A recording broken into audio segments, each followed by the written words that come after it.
بسم اللہ الرحمن الرحیم۔ السلام علیکم ورحمۃ اللہ وبرکاتہ۔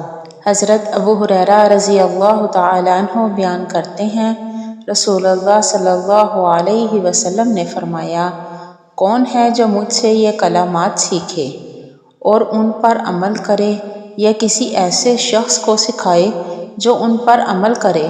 میں نے عرض کیا، اللہ کے رسول صلی اللہ علیہ وسلم میں۔ چنانچہ آپ نے میرا ہاتھ پکڑا اور 5 چیزیں شمار کی۔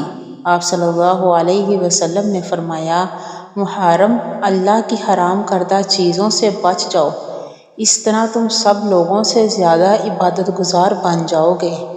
اللہ نے جو تمہاری قسمت میں لکھ دیا ہے اس پر راضی ہو جاؤ، اس طرح تم سب لوگوں سے زیادہ غنی بن جاؤ گے۔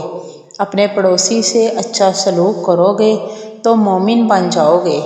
لوگوں کے لیے وہی چیز پسند کرو جو تم اپنی ذات کے لیے پسند کرتے ہو، تو مسلمان بن جائے گا۔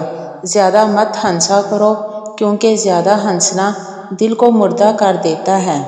حضرت ابو ہریرہ رضی اللہ تعالیٰ عنہ بیان کرتے ہیں، رسول اللہ صلی اللہ علیہ وسلم نے فرمایا، بے شک اللہ فرماتا ہے، انسان میری عبادت کے لیے فارغ ہو جا، میں تیرے دل کو مالداری کائنات سے بھر دوں گا، تیری محتاجی ختم کر دوں گا، اور اگر تو ایسے نہیں کرے گا تو میں تمہیں کاموں میں مصروف کر دوں گا اور تیری محتاجی ختم نہیں کروں گا۔